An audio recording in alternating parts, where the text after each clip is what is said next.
Hi, hey, hello. Welcome to Market Down Production. This is definitely Danny's Raw Fast Forward, and we're here talking about Austin Theory because maybe you saw, maybe you didn't, but Austin Theory, as of right now, is no longer Mr. Money in the Bank because he's a loser. And let's real quick, I'll explain to you what happened. So Seth Rollins uh, is turning babyface because he dyed his hair blonde, and that's the whole reason he's turning babyface.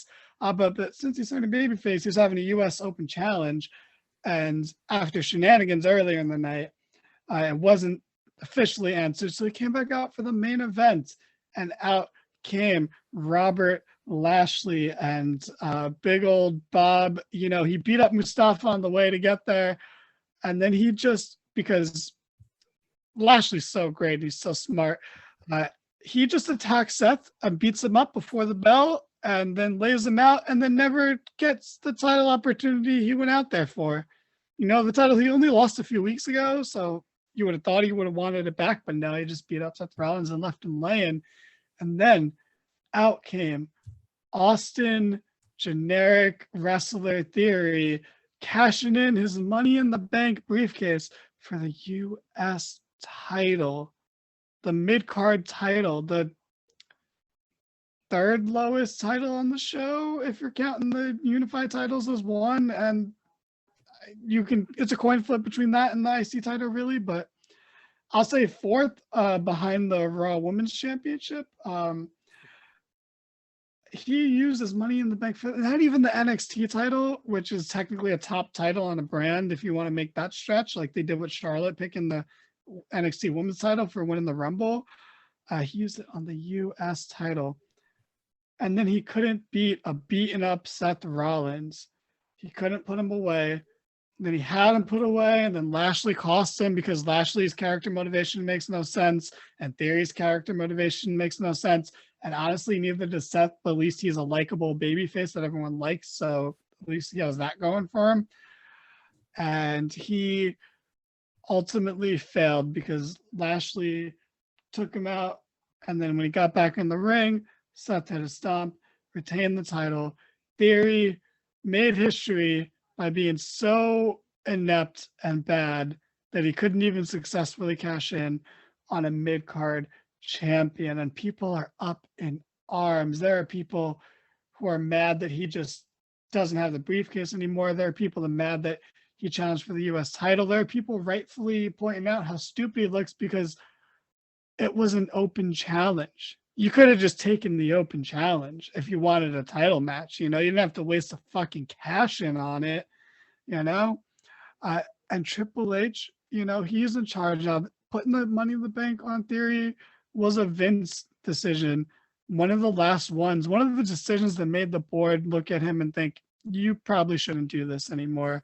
And that is, you know, rampant speculation on my part, but I'm positive when I say that. So Triple H is like, I like you, Theory, but I don't love you because I'm not weird like Vince. He doesn't have a man crush on him like Vince does. So he did the right thing and he took the briefcase off him, but he did it in the worst possible way. There was exciting ways he could do it. You could have had the time run out like we thought you were going to do with them, which would have been exciting. But instead, they did this. And I think it's the right thing to do because Theory is not a main eventer. He will never be a main eventer as long as guys like Roman are in the company. And I don't even like Roman, but it's just, I could never take him as champion when Roman exists in the form that he exists in now. He's not Uzi enough to be champion like Sammy is, you know? So like he really has no like quality upside. Him winning the title would be like young Randy Orton winning the title, except even worse, because I don't see as much upside in the future. But that being said, I'm joined by Rev, James, and I think Chad. It's been a while. That could be anyone impersonating him for all I know. But Rev, you normally host these things, so I am very eager to get your opinion on it. What did you think about this I'm not leading you. I'm not leading the witness in any way. But what did you think about this terrible, silly, but kind of deserving end to Theory's run as Mr. Money in the Bank? Well, you obviously hosted this because we all know you had to get that off your chest before any of us went. But yeah, it's bad. It's the just bottom line way to put it. It's bad. Theory looks like a jabroni here. He truly does. You mentioned the fact that he cashed in during an open challenge. Now, I think the only pushback I have on that is, I guess, considering the fact Seth was completely laid out, I highly doubt a referee would have started an open challenge, but the Money in the Bank forces him to. Yeah, So but he could have just answered the open challenge, is what I think people are saying. Like, you didn't have to. yeah, Why was the cash in on a title that's defended in an open challenge? yeah. That's stupid. You're right. Like the idea of that, especially considering, Seth's going to do it on a weekly basis. Why you cashing in when you could just, do it whenever, even if you think it's the easier path. It's still fairly ridiculous. But in that instance, it is what it is. But the fact that Theory with a cash in cannot beat a battered and broken down Seth Rollins after he got jumped by Bobby Lashley is ludicrous. And it's just, like I said, it makes Theory look like a jabroni, and it knocks his progression back months, if not years, because here's a guy who was, like you said, slingshotted by Vince to, a more prominent role. He was given the Money in the Bank contract, which, at the time, just it didn't seem like it was going to go anywhere because obviously Roman has a stranglehold on the two main titles. And let's be realistic here. Now that he has the IC title, I don't know if he had it back during Money in the Bank, but nobody's beaten Gunther for that title for a little while. So, that's out. So that just leaves this one US title. And it just seems weird that you would have a cash in on that. So the fact that he won the Money in the Bank in the first place was odd. And I think, especially once Vince left, it only ever set him up for failure. And we're now here. Triple H obviously isn't on high as Theory as Vince was, or at least not yet. He thinks he's not ready. And Triple H had to figure out a way to get this off of him. And I think he picked the worst way possible. There were plenty of other ways to do it. I mean, they got the fucking briefcase off of Otis, for Christ's sake, in a different way. And Otis was over as fuck. Yeah, right. By the way.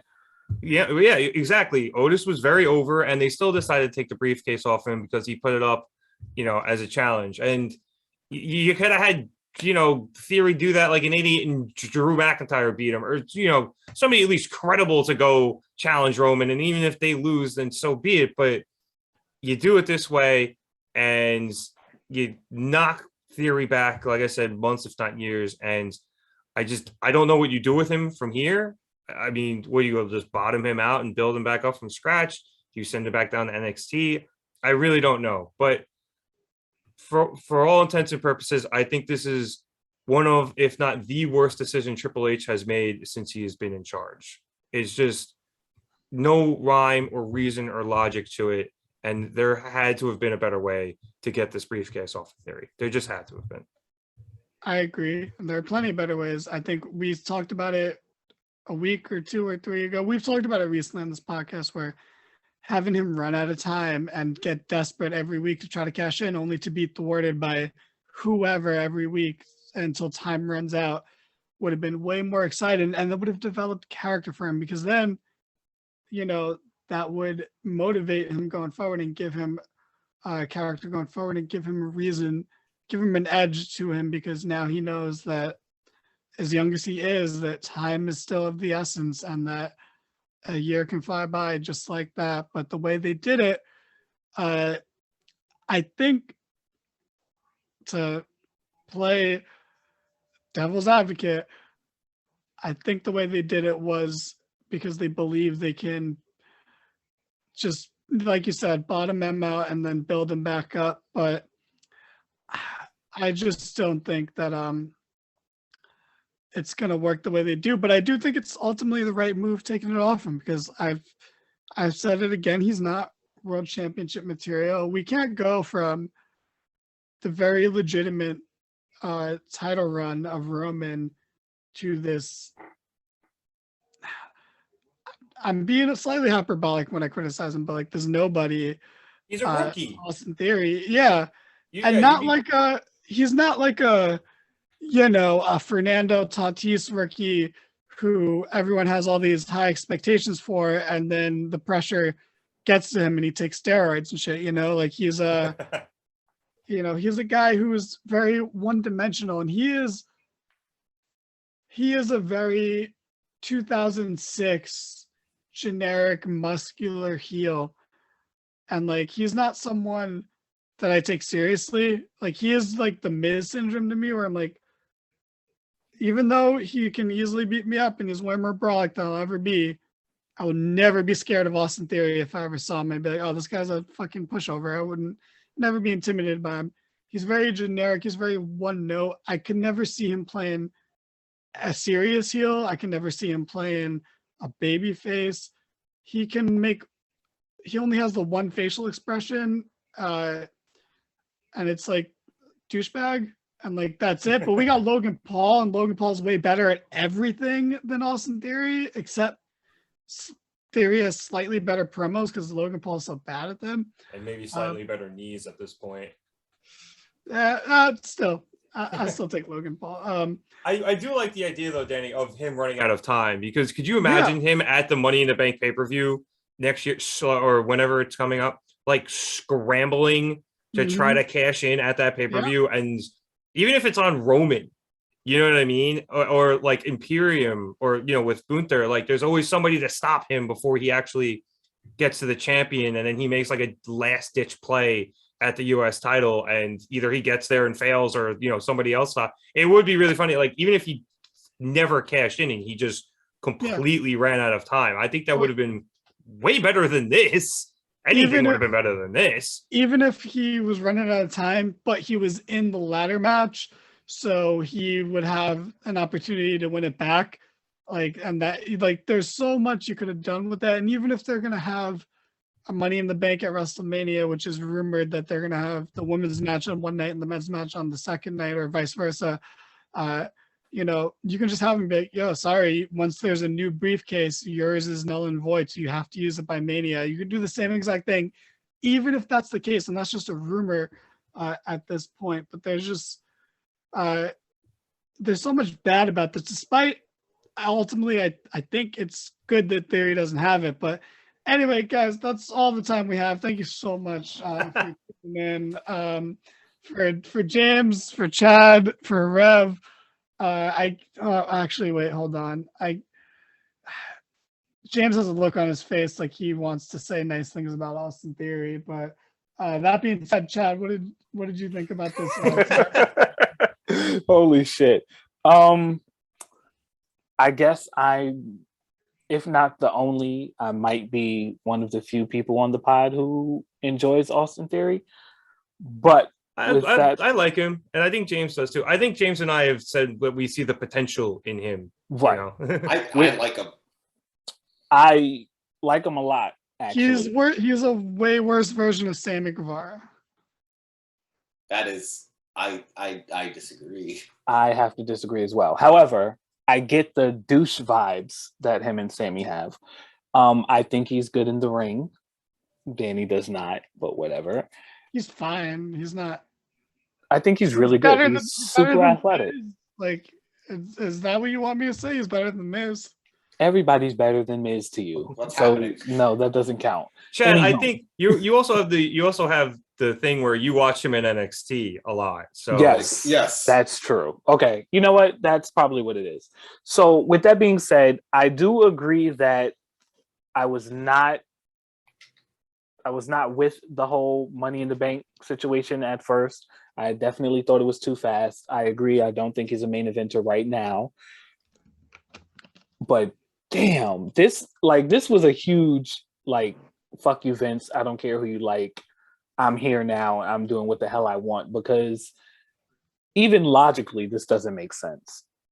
If you want, you have him cash in on NXT, which is in fucking turmoil. Guys, I'll be back to that shit when it gets better. I'm sorry. It's been horrible for me. Like, just it feels like NXT has an identity crisis.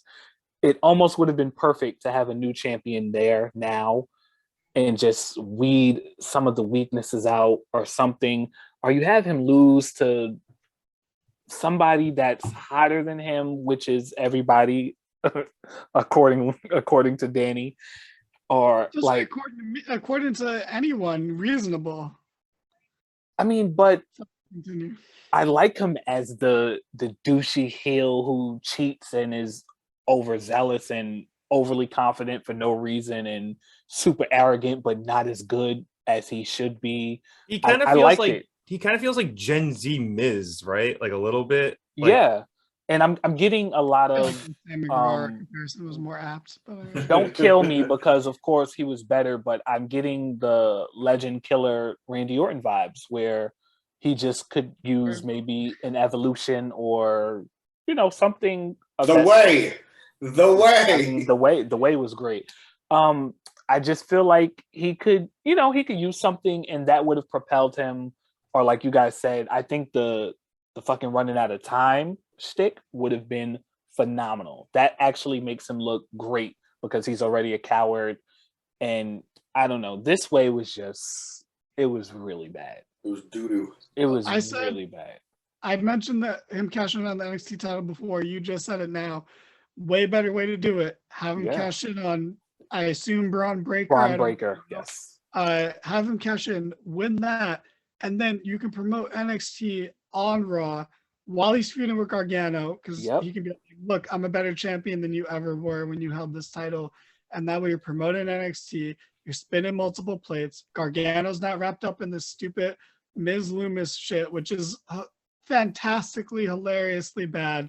So like that's like car crash TV bad kind of stuff, and Gargano should be removed from it. But there's just so many better ways to do this. And look, I again, I'm hyperbolic in my trashing of theory, but I do genuinely believe he is one-dimensional, and I don't think he has as much potential as you guys think. Where he obviously has more potential than I'm giving him credit for. But to me, he like I said earlier, he reeks of 2004 to 2008 generic WWE heels. Like he literally is like he's Randy Orton combined with Chris Masters. Like and young, not as good Randy Orton. Like young, why are they putting the world title in this guy at such a young age, Randy Orton? And I've always been a Randy Orton over John Cena guy personally, but like, Orton himself is one note and pretty one-dimensional no matter what character he's playing. And Theory's worse than him at that. And granted, he's a lot younger, but it's a good note though. It is. Well, for Orton, it's a good note. For Theory, note. it's a like. My thing is, anyone could do what Austin Theory is doing. Like, what makes it unique to him? What makes him so special about this? Like, what makes him doing this better than pulling up any generic heel from NXT? The selfies. Is he better than Prince Pretty himself? Like, not really. Well, that guy retired, so it doesn't even matter. Also, did he retire? Yeah, he's retired. Yeah, I agree. Tyler Breeze is fantastic. Where else in theory is mid. If I'm not mistaken, I think Breeze has a wrestling school and he's like a real estate agent. I think that's what he's been doing. Plus, another wrestler said that he retired. Yeah. Plus, also too, he's back on up, down, down. I mean, that really doesn't mean anything. I'm just saying he doesn't do it better than Tyler Breeze. Oh yeah, because he doesn't have the stick. Yeah, it's true. You'd think he would know that by now. He's younger than Tyler Breeze. He should get that kind of shit. But anyway, for real, guys, now that's all the time we have, and we gotta go. I'm so sorry. This episode's already gone long. Okay, fine. Last and debatably least, James. I don't know why I'm giving you a hard time right now, but do you have opinions on this matter? I do. I'm sorry, but I do. I agree with you guys. This was bad. Take away Austin. If they did this to anyone, this would be terrible. Yeah, absolutely. You replace Austin Theory with literally anybody on the roster, and this is terrible. And beyond just being bad for Theory, thinking back on it, I don't think there's been a good cash in since like 2016. Literally. Dude, Last year we had Big E cashing in and winning, which was good because Big E got to be WWE champion. But we all agreed it was awful. Like the execution was poor. And he announced it on Twitter earlier. It was terrible. About it that they put aside the fact that it was bad, because a lot of people say that was a good one. They don't say it was a great one, but they say a lot of the fans seem to think that was the last good one, and that Dean was the last great one. Where I'd argue that Dean was the last good one, and Seth was the greatest one of all time. And Seth and Dolph were the best. I don't think it gets better than Seth and Dolph though. So that that's without. I liked obviously Dino's too was good when all 3 Shield members held the title in like in one night. In one night. And then I guess the original one wasn't that bad. Edge's was great. Edge's was great. Yeah, but RVD's was good, but like because it was different, he actually like called his shot ahead of time. But taking away, like I didn't bring this up to be like, oh, let's rank the Money in the Banks, which we could do on Mark It Down, but we've thought to get sidetracked. The Money in the Bank, brought to you by Mark It Down podcast, hasn't felt like what it's supposed to be in a long time, which is to take a mid-carder who's on the cusp of the main event and really thrusting him into the main event. And like you could argue they did that with Big E, but again, the cash-in was just so terrible. Mm-hmm. But Big E last year, Miz the year before that, in which he had Bobby Lashley help him, Brock fucking Lesnar the year before that. Also, Miz didn't actually win the contract. Otis did, and then he won it off Otis. So that was all convoluted to hell too. Before that, Braun Strowman. Before that, Baron Corbin, who also failed. Yep. I'm glad he failed though. And then Dean before that. And it's just like, Danny's right. There's a rumor Mania is going to have a Money in the Bank. And if I'm being honest, I think that's the main reason why they did this. I think they wanted there to be a big enough gap between Money in the Banks and they were running out of time. I think I want the next Money in the Bank winner to be someone like Mustafa Ali.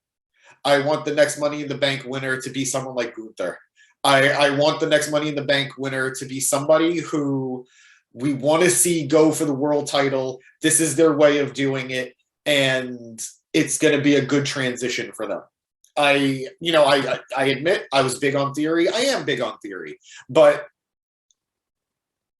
there were better ways to do this. There were better ways to humble Theory, because that's been the story. Kevin Owens did it with him. He says, you're so good, but the reality is you're not working for it. The same thing happened with Rollins to a degree, and I think it happened a little bit with AJ Styles. I don't really remember.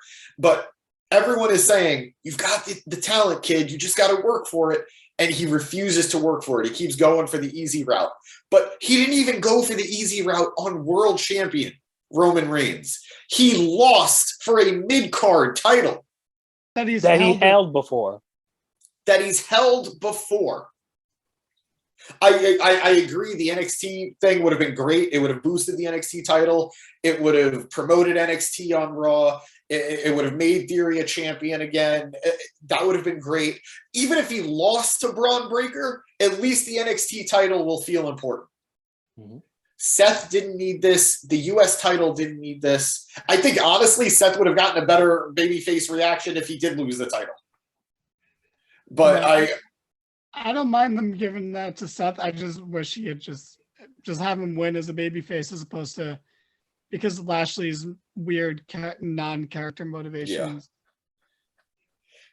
Yeah. So we have a heel Bobby Lashley, so I'm sad. We have... he's so much better as a heel. I thought he was doing good as a face, but he's good as a heel too. I'll give him that. This just... heartbreaking. So many people don't look good here. The only person who really looks good here is Seth, and he didn't need it. He was already looking good. Fair point. But yeah, it's just, I agree with you guys. This was great. It was very funny. It's nice to get what they deserve, you know. And speaking of, we have a bonus segment for you guys.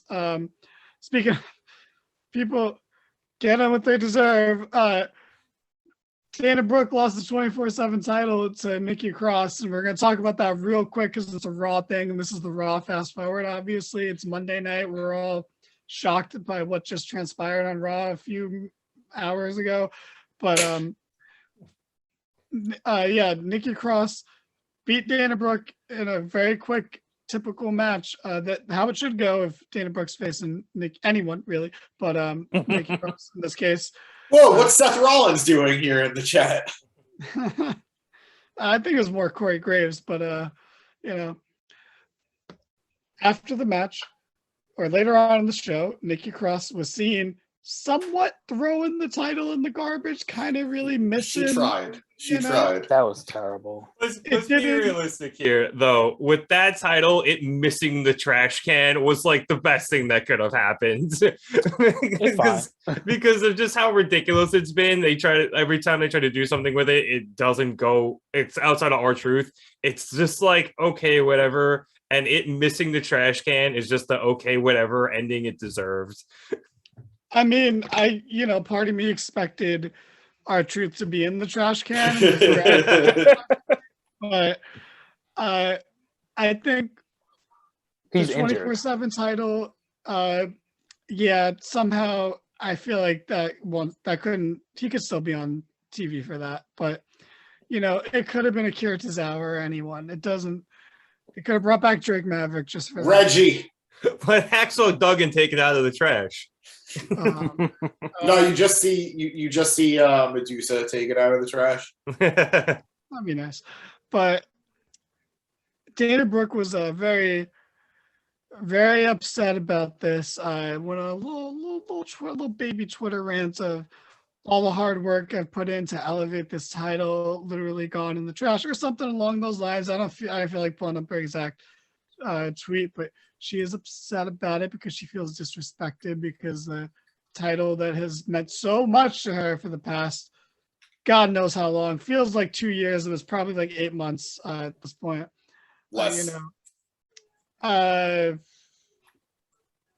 No, this definitely started before Mania.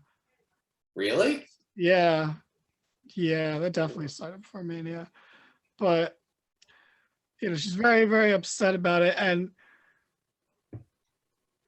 with as little disrespect to Dana Brooke as possible, it's hard to take it seriously because it's a 24/7 title. And she seems to be one of the few that doesn't get that and get that it's a joke.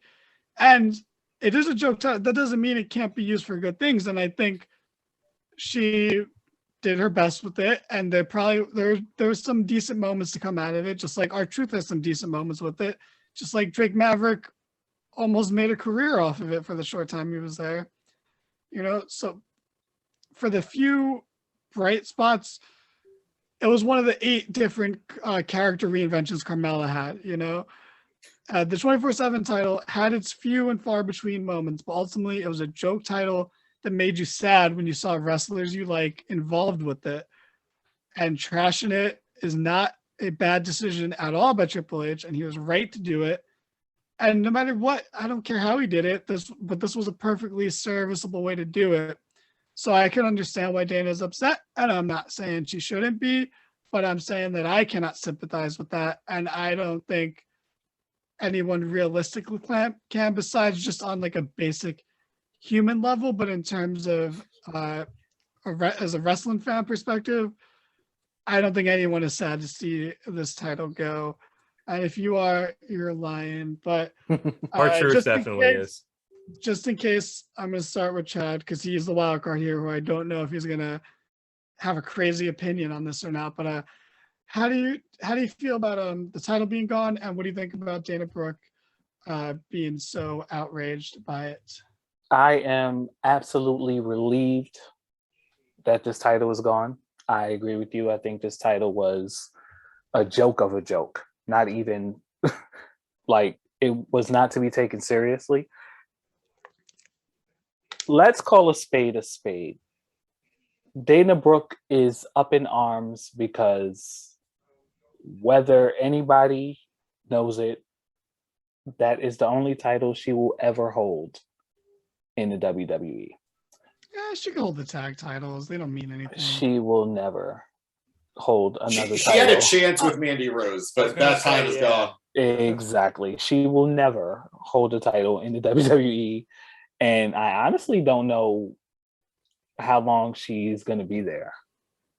That's just me. But yeah, that's why she's so upset. I mean, I guess I get it, but again, it's so hard to take seriously when the title itself is a gimmick and it's just buffoonery. I mean, I liked R-Truth with it, and that's where it ends for me. It was entertaining at some point. I liked the hardcore champion of the past feel for like the first month, and then after that, it was kind of get rid of this shit as soon as possible. So I'm glad it's gone. Dana Brooke, sorry, or congratulations, whichever fits. So I think, first of all, Leah held the women's tag team titles, so Dana Brooke has some hope. But wait, who? Aaliyah. Oh, I thought you said Lita. I was gonna say, what the fuck? We can see. I think we can all understand Dana's point of view. None of us share that point of view. Like, we understand where you're coming from, Dana, but we just cannot. This is not something we can ever be outraged about. We can never feel the sort of anger you do. And if you are one of those fans, stay away from Dana Brooke. I think you're a little too creepy in that case. But also, I just want to put that out earlier with the theory stuff. You said that one of you guys said that this was by far the worst decision Triple H has made, but I feel like Triple H has actually had a pretty shoddy track record so far. Like, I just brought up the Aaliyah thing. He's ruined Damage Control. I think him ruining Damage Control is worse than him ruining Theory. Okay, they shouldn't have lost the tag title tournament in the first place. Shouldn't have randomly lost the tag titles on Monday to Alexa and Asuka just to win them back at the pay-per-view. And That was they just to shouldn't give have the Saudis a title change. Let's be realistic here. Yeah. Well, the first one was done for a swerve for the sake of swerving, and that was bad too. So the reasons are there. It doesn't make it any less bad. But at least there is reason. Yeah, we have reasons for the Theory stuff. It's just doesn't make it any less bad. It's just there are reasons for these things. But anyway, I don't want to fall back completely into that. I just want to say that Triple H doesn't have this flawless track record we all seem to think he has. But James, you look like someone who might be a former two-time 24/7 champion for all I know. So that being said, does this hit close to home, or are you reasonable? I was one of Tozawa's ninjas, so I was the one who won it. I think I'm right there with you. I feel bad for Dana Brooke, the person. Do you think they don't like her? They have people dogging her all the time. Corey Graves jokes about her. Seth Rollins made fun of her. It's I think she's gotten better over the years. Seth Rollins made fun of the title. It just happened to be Dana Brooke as a champ. You just said you'd be better off cashing it on Dana Brooke. That's a perfectly taking that personally as a jab is very immature. That's your title's a joke, and if you're getting offended by that means you're not aware that you're holding the joke title and that. But most butts of the joke don't realize they're the butt of the joke until later. That's true. Not true. Look at fucking James. Oh man. Wait, are we joking about me? No. Anyway, you were making a great point, buddy. What were you saying? Thanks, man. Yeah, I feel bad for Dana Brooke, the person. I don't know why she's always just being treated as the punching bag of WWE. The moment the title was introduced, I was ready for it to go away. I don't care about the only time I liked that title was when Drake Maverick wore it on his honeymoon. And, and other than that, I did not care about it. The only people who lose out are the people who are going to just be in catering. The people who, if they weren't already doing nothing, like now they had something to do. But even then, it's like you said, it was pretty depressing. So again, I feel bad for Dana Brooke, the person. I feel bad for nothing else. That title needed to go. It was a USA decision because they had no other ideas on what to do. And guess what? Wasn't worth it. Wasn't that a like? Well, that game it had a longer run than Raw Underground, so it can hang its hat on that. But Dana Brooke has had a lot of opportunities in WWE for someone who's never. And no offense, I don't mean to sound like Corey Graves about this, but for someone who has never improved that much, she gets a decent amount of chances. And she'll never be the women's champion because she should never be the women's champion, but she gets TV time, she gets matches, she was part of Titus Worldwide, for God's sake. Oh my Worldwide. God. The faction that launched Tozawa's career to go on to be a multiple time. You're right. Oh. Yeah, she was in a team with them in NXT, and that's where she should have stayed for 3 or 4 years, but she got called up to be Charlotte's lackey. And she never recovered. Yeah. Yeah, well, who would? But, she has gotten way, way too much. She has wins over a lot of big names. Like she has a win over Becky Lynch this year during Becky's downward spiral. She has a win over Paige. She has a win over Bailey. Yep. Like she has gotten a lot. So maybe they do like making her the butt of the joke, but they throw her bones, and it's either she needs to stop allowing herself to be the butt of the joke, or she's just okay with it. And either way, I kind of just don't care. I'm sorry, Dana Brooke, if you come across this, if it gets clipped, taken out of context, and shown to you, and you want to use me as an example to fucking, make some sort of grandiose statement, by all means, have at it. But I just don't care. Like I said, we can see where you're coming from as a person, but you can't expect us to sympathize too much as fans when the title itself was bad. Rev, before I close out, do you have any opinions on this?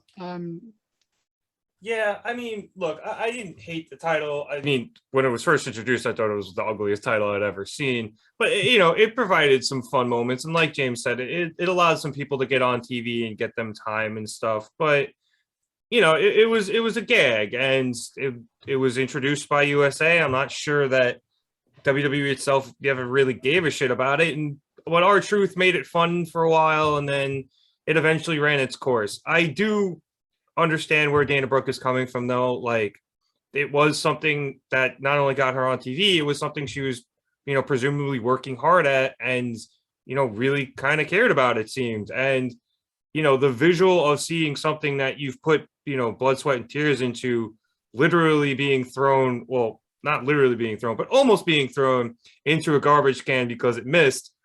Seeing the literal visual of that, though, can be fairly depressing. So as somebody who likes Dana Brooke, as someone who I think she got screwed over from the beginning, as James kind of alluded to, because she got called up way too early from NXT, and I don't think she ever really recovered from that. And obviously she's been through some hard times herself in her personal life. Like, I'm a fan of hers. So I do sympathize, as a word we've been saying a lot in this segment. And I do feel bad, and I do understand where she's coming from. But I think this is just one of those things where she shouldn't necessarily take it personally. And I think hopefully she should use some of the goodwill she's gained from having the title for the last few months, and just move to the next thing and just make that her own as well. Real quick question. Is there anyone you don't like? Damn, who do I Jeff know? Jarrett. Yeah. Oh, I haven't. Yeah. Apparently, I haven't been liking Jeff Jarrett too much since he's Like, come okay, you don't back. like Jeff Jarrett, you don't like Dean Ambrose. Just all I John love Moxley. Dino. I'm trying to But, think like, who I hate. yeah, like there's gotta be someone. There was a while there where Corbin, where I was just like, this fucking guy. Like I couldn't stand him for a while, which is mostly I love honestly. Corbin. I love it- Corbin. Yeah, it took me a you? while. Yeah, I Love do. is a strong word. But No, I love Corbin. I think he is like the perfect shit heel in Yeah. a world where so many heels try to be cool and likable. I see him I- as that now too. Like it took me a while to get there, but I think look, he's just we an auto heat magnet. Corbin all the time on this podcast, weirdly enough, and I am always there with you. But I just think love is a strong word. It's so Uh, strong. I also had like a personal memory with him, so it's like it boosts. Like I definitely Oh, have like you a know the bias. guy. Okay, yeah, he helped you change a flat tire on the side of the highway. That's right. Exactly, Okay. No, it exactly. makes sense. I understand. But anyway, guys, it's all the time we have for today.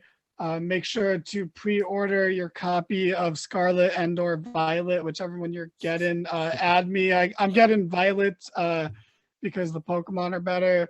But add me. I'm gonna get Scarlet because I'm just gonna keep confusing Violet for Blue. So That's fair. I mean, all Pokemon games are just red or blue over and over again. It's just some sort of blue or purple versus some sort of red or orange, and you've been programmed to pick one or the other. But it's going to be fun. Terrestrializing is not better than Dynamax, but it should be fun and interesting. But yeah, that's all the time we have today. We have social media. It'll all be in the description, no doubt about it. We have Impact reviews. We have NXT reviews. We have Raw reviews, and we have Dynamite reviews. And that's it. No other reviews. There's no other wrestling shows to review, and that's all. We do all of them. We do all the wrestling shows, everyone I mentioned. So please, everyone, go out there, go vote. The election's over, but go vote. And for anything on any website, just go vote. And yeah, be nice to animals. Don't drink and drive. And subscribe to the Market Down podcast because James is gonna rap soon for you guys. So Once we hit 100 subscribers. yeah, exactly. We'll get there. Don't worry. Have a good night, everyone. Be safe. Get out of my house.